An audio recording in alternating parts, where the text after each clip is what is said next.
Ahora sí, buenas noches para todos. Mi esposo les manda muchas saludes. Hoy no nos pudo acompañar porque está en Ibagué en una actividad pues de su trabajo, entonces le manda muchas saludes a todos. Por ahí les dice que está orando por este tiempo. Creo que ya viene en camino de Ibagué, entonces está llegando por ahí tipo 10 de la noche, entonces no nos pudo acompañar. Pero mañana él va a estar predicando en el servicio del domingo. Entonces mañana si quieren venir nuevamente a escuchar palabra, todo este mes vamos a hablar de la familia. Y algo muy especial que decía en los videos era que que la restauración es nuestro mayor énfasis, la restauración familiar y ministerial, pero más que todo para ser restaurados tenemos que empezar por la familia para que nuestro ministerio sea el que se dé el buen fruto. Bueno, vamos a hablar hoy, vamos a comenzar un tema muy especial y es las familias, y mi título de mi prédica se llama Familias imperfectas, propósitos cumplidos. Familias imperfectas, propósitos cumplidos. ¿Y por qué familias imperfectas? Porque la familia está compuesta de personas con muchas imperfecciones y muchas situaciones que nos faltan por resolver. Y en la Biblia encontramos muchas historias de familias donde pasaron situaciones que uno dice, wow, y que aún las podemos traer a nuestra vida. Y todos aquí tenemos familia, ¿cierto? Todos vienen en familia, o ¿quién vino hoy solito? Todos estamos en familia, ¿cierto? Entonces yo sí les voy a pedir que los que vinieron en familia se me hagan junticos. Los que están solitos no importa, pero los que están con familia nos vamos a hacer juntos, todos juntos.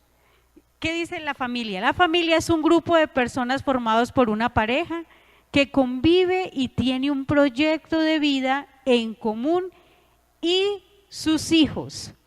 Las familias, miren, las familias se dividen en una familia nuclear, está formada por papá, mamá e hijos. Esa es la familia nuclear, papá, mamá e hijos.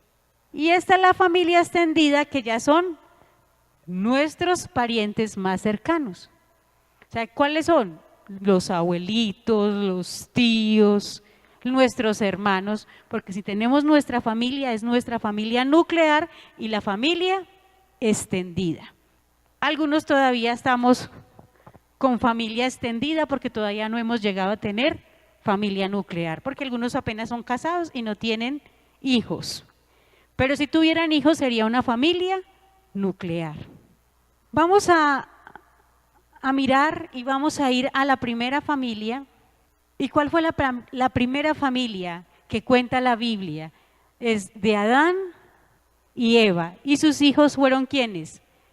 Caín, Abel y Set. Esa fue. Y muchos hijos más que tuvo Adán y Eva. Pero quise resaltar a sus hijos Caín, Abel y Set. Cuando Dios pensó en esta tierra, Dios pensó en Adán y Eva para formar una familia, para cumplir un propósito sobre la tierra, y era que se multiplicaran y llenaran ¿qué? La tierra. Y entre esos tuvieron a sus hijos Caín y Abel. Pero estos dos hijos fueron unos jóvenes que tuvieron diferencias como todos los hermanos. Uno era muy juicioso, el otro era un poquito más salvaje, más tosco, más… Y Caín era el aventurero, el salvaje, el de ir a cazar. Abel era el de quietico, cuidadito, el cuidadoso, el de cuidar las ovejas, los animales. Caín era el que cultivaba, todo eso. Y tuvieron que llegar a un tiempo de ir a presentar ofrendas a Dios. Abel llevó lo mejor, Caín también llevó lo mejor a su parecer. Pero esta historia termina donde Caín mata a Abel y lo mata por envidia, porque siempre hubo envidia en el corazón de Caín hacia Abel. Y ahí se distorsiona todo un propósito de familia. Y no solo se distorsiona ahí, se distorsiona cuando Adán y Eva pecaron. Desde ahí se distorsionó todo el propósito de familia que tenía Dios planeado en Adán y Eva. Caín mata a su hermano Abel y Dios, ¿qué hace? Maldecir a Caín porque vio el corazón y se lo desplazó y le hizo un mundo de cosas. Pero aparece Sed, el hijo de la obediencia, donde Dios quería cumplir el propósito. Y muchos de nosotros venimos de familias donde hay muchas cosas que a veces nosotros no entendemos. Y si yo les cuento aquí la historia de familia, ustedes, la única cristiana en mi casa soy yo. Y lo más triste es que conocí de Dios por una de mis hermanas, que hoy en día no está aquí en la iglesia. Y conocí de Dios a través de ella. Pero ella hoy no quiere saber nada de Dios. Y tengo un papá que va a otra iglesia y mi mamá va pues a la iglesia de Calarcá. Pero de mi familia, la que está aquí hablándole a ustedes soy yo. Porque todos viven una situación difícil, pero Dios cumple un propósito. Dios cumplió el propósito de Adán en su hijo Sed. ¿Por qué lo cumplió en él? Porque él fue el que tuvo el corazón sensible de ir a enseñarle a sus hijos a conocer a Dios, a restaurar esa relación de Dios con la familia. Vamos a mirar otra familia, Abraham y Sara. Todos hemos escuchado un poquito de la historia de Abraham, que fue el que Dios llamó, que él dijo que iba a ser de él multiplicar unas generaciones, que sus hijos iban a ser, no podían ser contados porque iban a ser grandes como las estrellas. Y de Abraham y Sara sale ¿quién? Isaac. Pero miren esta historia de familia. Dios le promete a Abraham y a Sara un hijo y ellos ya son muy adultos. A Sara ya no tenía el proceso del periodo, eran muy adultos y ella cuando Dios vino y le dijo que le iba a dar un hijo, ella empezó a reírse. Pues imagínense que uno casi de 99 años venga a Dios y le diga va a tener un hijo, uno va a decir, ¿cómo va a ser eso? Pero esta familia, Sara, quiso ayudar a Dios en el propósito que Dios tenía con ellos. Y fue y le presentó a Agar, y de Agar, Abraham muy querido, pues tuvo su intimidad con Agar y nació ¿quién? Ismael. Y esta familia vuelve y vive situaciones semejantes a las de Adán y Eva, que hubo malas relaciones entre los hermanos, porque Ismael empezó a sentir celos de Isaac, porque Isaac era el hijo de la promesa, pero Sara quiso meter la mano y le ayudó a Dios con Agar y nació Ismael. Y muchas veces nosotros como papá queremos meter la manito en los procesos que Dios quiere llevar con nosotros y con nuestros hijos. Queremos ayudarle a Dios cuando nos dice una promesa como familia. Queremos decirle a Dios qué debe hacer con nuestros hijos, cómo los debe de tratar.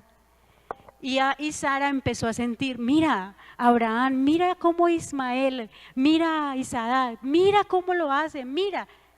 Y Agar por allá empezaba también a mirar a Ismael, a motivarle, a alimentarle ese odio hacia su hermano, hasta que tuvo que Abraham decirle, ¿sabe? Expulsarlos. Pero Dios cumplió el propósito en Isaac e Ismael, porque Dios también lo bendijo a él. De Isaac venimos todos nosotros. De Ismael vienen los musulmanes. De Isaac viene el pueblo de Dios y el profeta Jesús, quien nos conoció, Jesús, porque ellos lo nombran, los de Ismael le dicen que él es un profeta.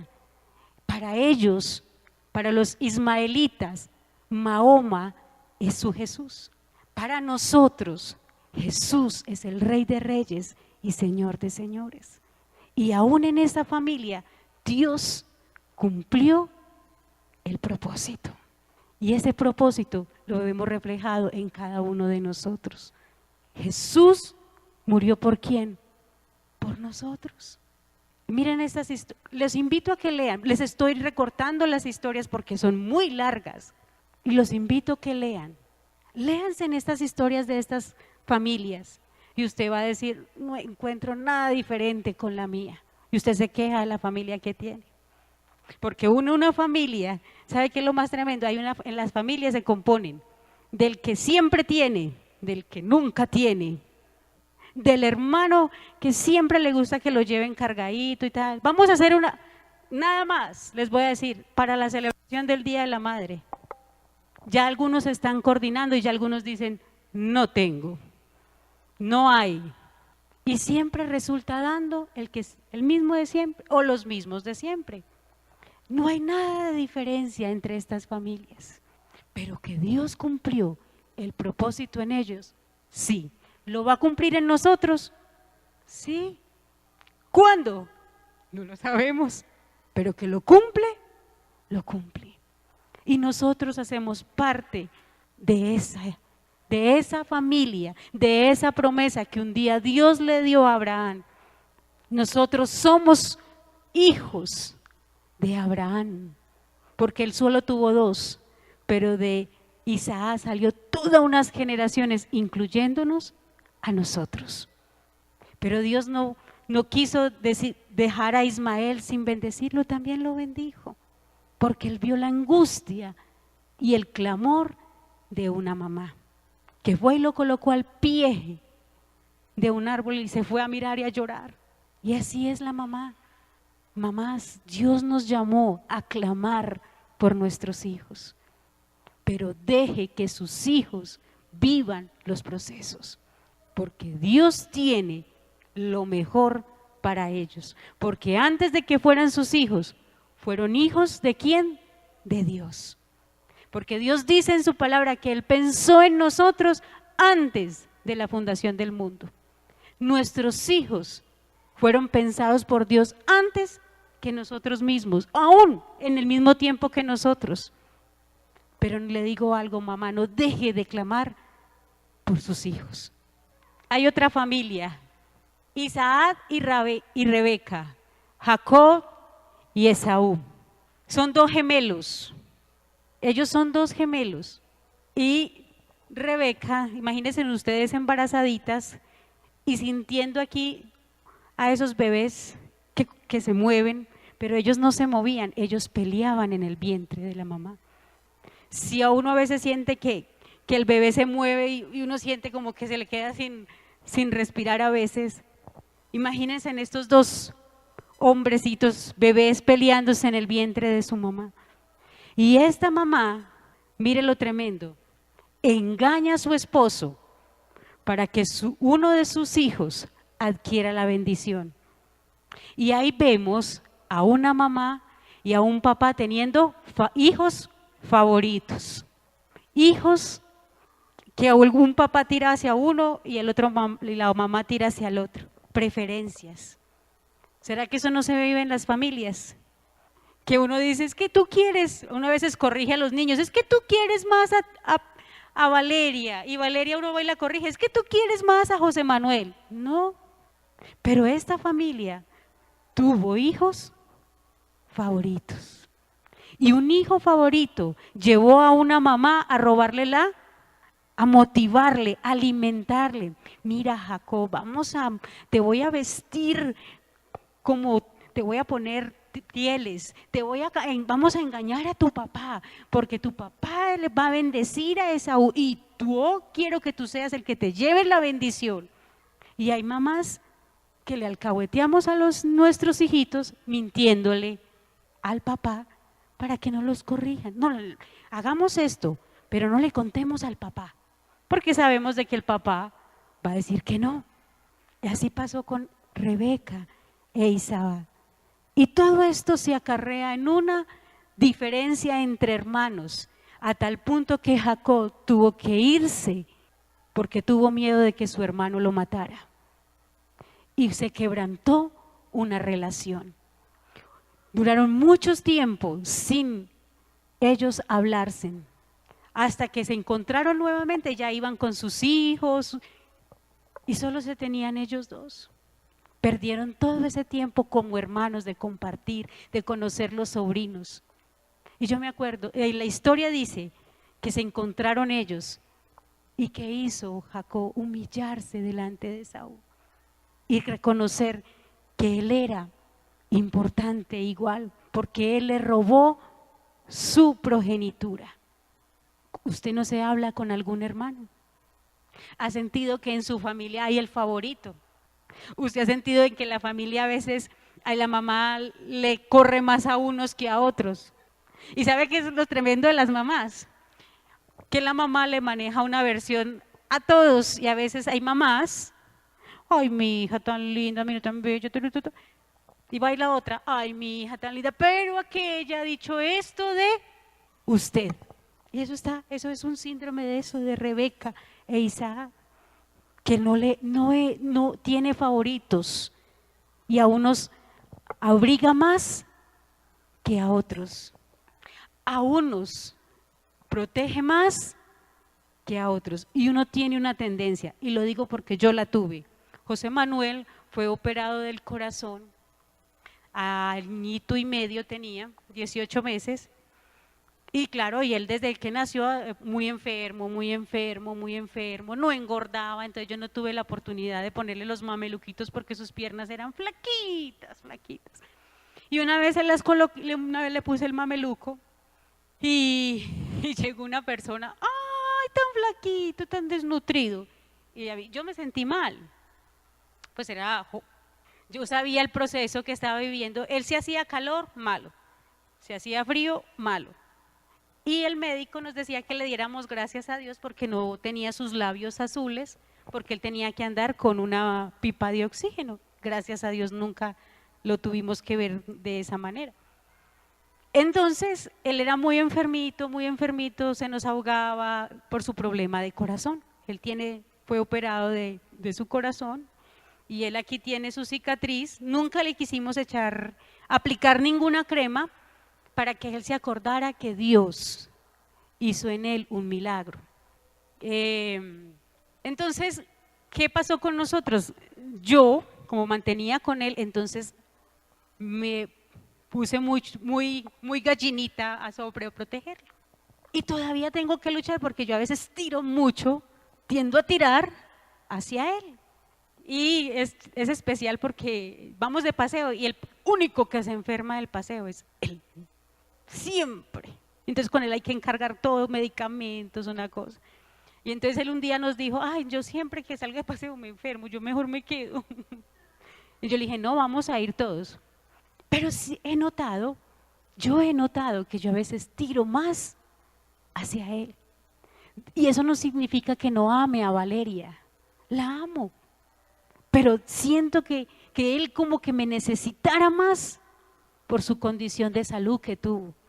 Y él, hoy si lo miramos, él corre, salta, quedó un poquito que suda más de lo normal, porque todo eso le alteró todo un sistema y él transpira más de lo normal y lo hemos tenido que manejar porque él se siente incómodo con su sudor, porque él suda más.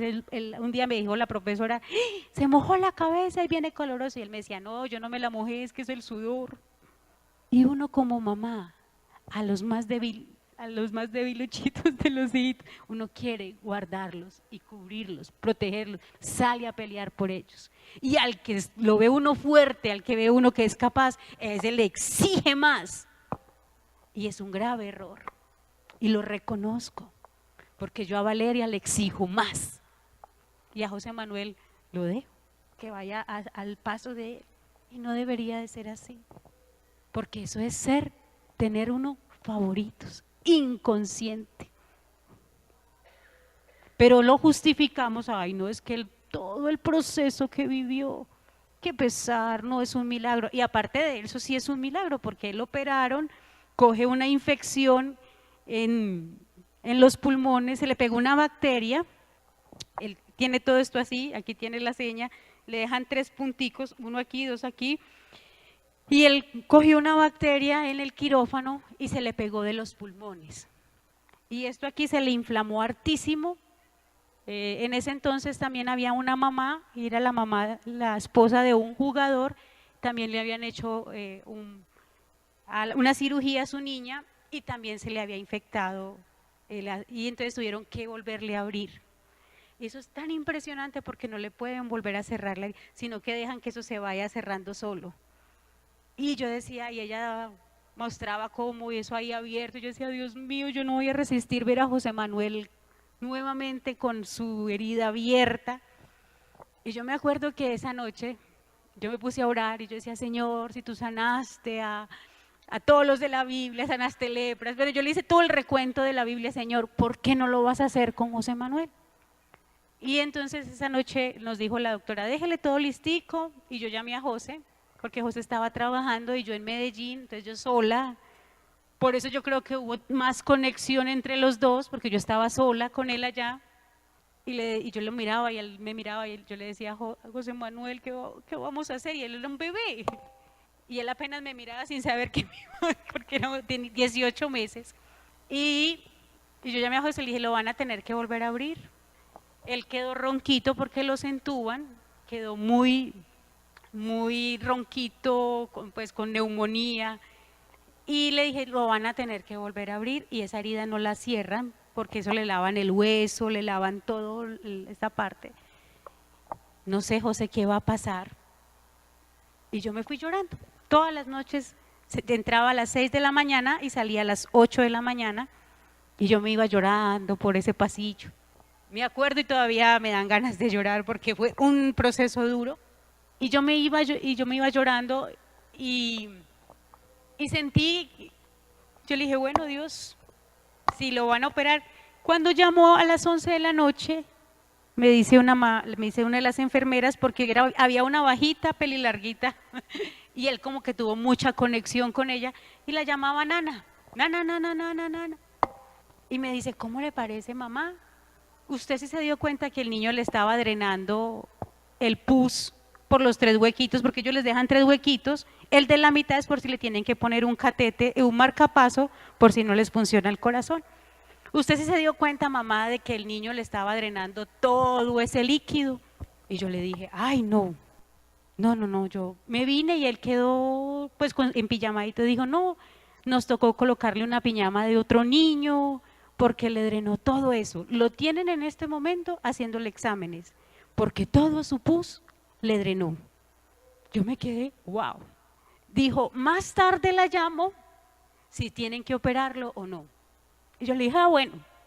Entonces, cuando ella me llama, me dice, no, mamá, todo ese proceso salió. Los médicos no saben qué pasó, pero José Manuel ya no tiene más infección. Eso le drenó. Y nosotros, y le sacaban y le examinaban, le hicieron muchos exámenes porque podía quedar nuevamente la infección. Y no, todo eso le drenó.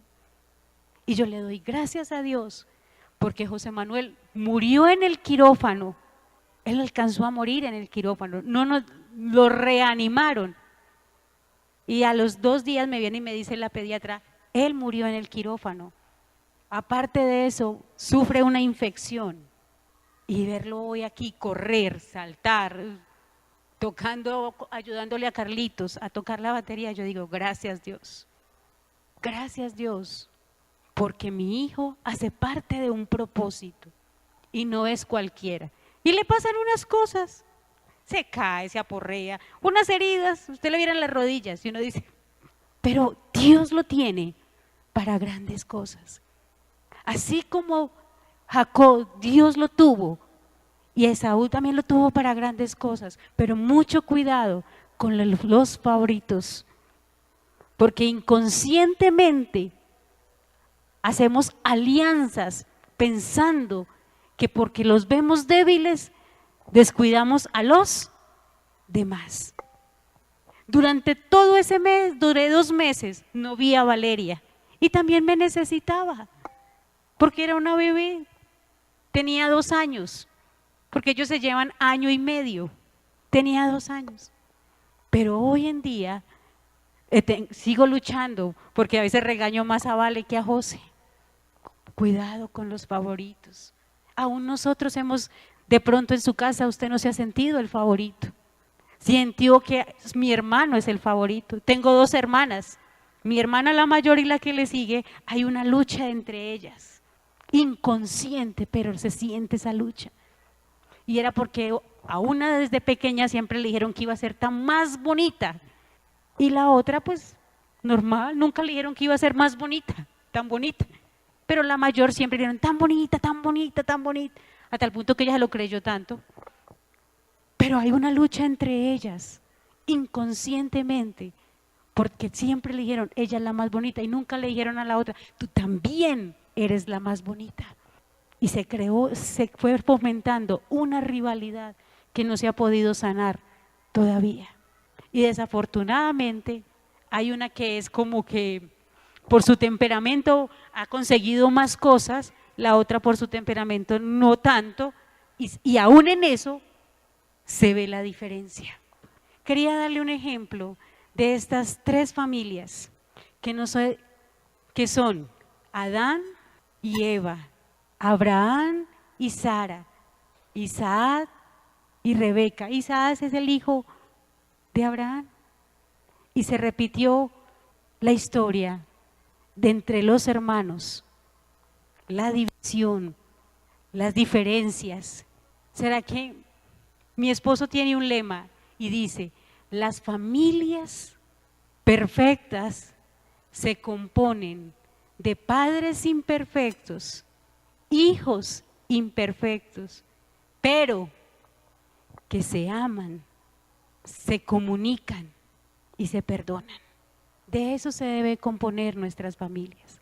Y en estos días también escuchaba a un pastor en la emisora y decía, no hay familias funcionales, hay familias disfuncionales, porque tanto usted como yo venimos de familias disfuncionales. Pero nosotros lo hacemos que sea una familia funcional cuando nos comunicamos, cuando nos perdonamos, cuando valoramos al otro. ¿Hay alguien en su familia que tiene que perdonar? Si usted es mamá, ¿tiene algún favorito? Si usted es mamá o papá, ¿ha metido la mano en situaciones con respecto a sus hijos? Y el mayor ejemplo de dejar vivir los procesos de sus hijos fue el padre del hijo pródigo. Él fue el mayor ejemplo porque dejó que su hijo viviera con cerdos, que viviera todo un mundo de situaciones, pero el que le dijo, aquí estoy, hijo, para cuando tú quieras volver. No fue a buscarlo, lo estuvo esperando. Y durante todo ese tiempo de espera, yo creo que el padre no dejó de orar ni de clamar por su hijo. Creemos que estamos educando a nuestros hijos cuando les dejamos hacer todo lo que quieran, cuando somos flexibles, y nuestros hijos necesitan ser corregidos. ¿Sí o no, Gladys? Estábamos con un pastor, con un profeta, y él nos decía, mire papás, los hijos hay que ponerles normas. Y él decía, este es el reino de Dios. ¿Y dónde estamos nosotros? En el reino de Dios. Pero si nosotros queremos montar nuestro propio reino, ¿qué decía Gladys? Me recuerda. Porque a veces los que mandan en la casa son nuestros hijos. Y aún en eso estamos haciendo cosas que no le agradan a Dios, pero que Dios cumple su propósito, sí. Cierre sus ojos por un momento y pregúntele a Dios, antes de usted revisarse como padre, revísese como hijo. Y piense si en algún momento en su familia usted se sintió que un hermano le tenía celos, sintió que uno de sus hermanos era el favorito y que usted no fue el favorito, de que su mamá lo corrigió tan fuerte o su papá. Pero quiero decirle hoy, Dios cumple el propósito en su vida. Dios lo cumplió, el propósito de vida, su propósito con estas familias en la Biblia, con estas historias en la Biblia, de Abraham, de Sara. Él lo va a cumplir con su familia. No se queje más de su familia. Dele gracias a Dios por su familia. Dígale gracias, Dios, por mi familia. Porque puedo que en este momento no esté viendo lo mejor de mi familia. Tú tienes lo mejor. Puede que yo no esté viendo lo mejor en mis hijos. Tú tienes lo mejor. Porque tú cumples lo que prometes. Gracias, Señor. Mira, Padre, todas estas familias aquí representadas. Y en cada familia, Señor, hay sueños, hay anhelos, hay proyectos. Y yo quiero pedirte, Dios, que durante todo este tiempo ellos puedan ver sus sueños hechos realidad. Muchas familias han deseado cosas, Señor, que solamente tú lo conoces. Pero creemos, Dios, que a pesar de que sean diferentes, tú quieres glorificarte en cada uno de ellos. Permíteles vivir, que sean una familia que se comunica, que sean familias, Señor, que se perdonan, que sean familias, Señor, que se amen, a pesar de que todos sean diferentes. Porque siempre en una familia hay uno más ordenado, hay uno que le gusta más el desorden, hay uno que expresa más, hay uno que guarda más. Pero permítenos, Señor, amarnos a pesar de nuestras diferencias. Permítenos, Señor, entendernos. Permítenos, Señor, abrir nuestros brazos y abrazar a nuestra familia. Si usted está ahí con su esposo, abrace a su esposo. Abrácense. Abrace a su esposa, a su esposo. Señor, hoy yo oro por estas parejas. Gracias, Padre, por las parejas que están en esta noche aquí. Y yo le pido, Dios, que el enemigo nos saque provecho de todo lo que atenta contra las parejas. Señor, hoy pido una bendición especial para las parejas, para los esposos, porque ellos son un cimiento fuerte para la familia. Y aún más en el esposo, Señor, porque tú lo llamas el sacerdote. Guárdalo, Señor. Permíteles a las esposas ser ayudas idóneas y levantar sus brazos de su esposo cuando ellos se sientan sin fuerzas. Padre, gracias. Gracias, Señor, por renovar las fuerzas, Señor. Gracias, Señor, porque estos hombres necesitan de tu pastoreo, necesitan de tu cuidado, Señor, para que tú les ensanches la visión para lo que tú los has llamado. Gracias, Señor.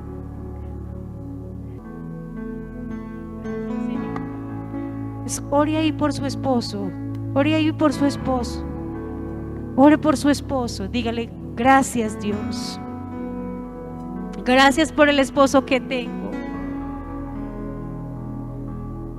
Bendiga a su esposo, y si tiene que pedirle perdón, pídale perdón a su esposo.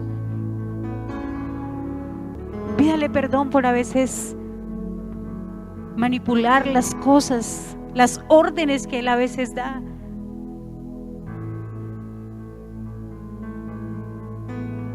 Pídale perdón porque a veces le quitamos el rol como padres.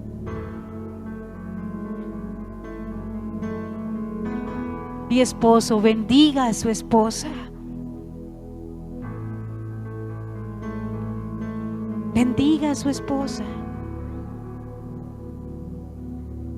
Gracias por estas mujeres sabias, prudentes y entendidas. Y yo oro hoy por las mujeres que están aquí solas, Señor, tú las conoces. Gracias por ellas, Señor. Gracias porque ellas también hacen parte de una familia. Y gracias, Señor, porque ellas son la niña de tus ojos. Y ellas para ti son de gran estima, Señor amado.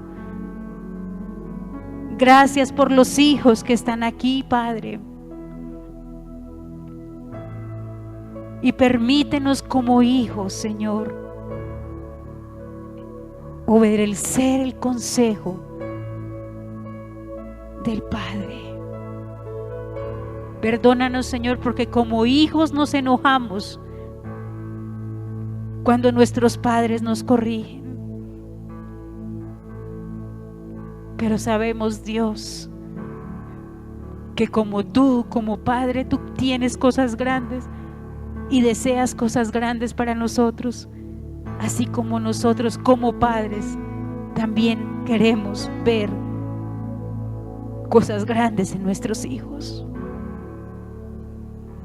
Señor, mira cuánto temor de muchos padres que están aquí. Hoy te entrego aún mi temor, Señor. Tú sabes, Dios, que Valeria está creciendo y ya está entrando a una prejuvenil. Y he escuchado, Señor, cuando dicen de que los adolescentes se pierden, Señor. Y yo aún he tenido miedo, Señor. Yo sé que muchos papás también. Pero te pido, Dios, que este temor que sentimos se convierta en clamor y oración por nuestros hijos. Padre, gracias. Gracias, Señor. Gracias, Padre. Gracias, Señor. Gracias, Padre. Gracias, Señor. Dele un aplauso a Dios. Dele un aplauso a Dios. Vamos a cantar una canción. Nadie restaura como tú restauras. Solamente tú, Señor, puedes restaurar nuestras familias. Solamente tú puedes restaurar a nuestros esposos, Señor, si alguna no tiene a su esposo aquí. Y si usted no se ha casado, Dios sabe cuál es la persona que Dios tiene preparada para usted. Póngase sobre sus pies y cántele: Señor, solamente tú restauras, tú perdonas, tú no te acuerdas de las cosas, porque tú la borras cuando nosotros confesamos nuestros pecados. Mire, el Salmo 1:3 dice: será como árbol plantado junto a corrientes de agua, que da su fruto a su tiempo y su hoja no cae, y todo lo que hace prosperará. Será su familia será como un árbol plantado junto a corrientes de agua, y que todo lo que su familia haga prosperará. Abrace al que tiene a su lado. Dios comenzó la obra y pronto saldrá a la luz. Pronto, créalo, saldrá a la luz. Amén. Amén.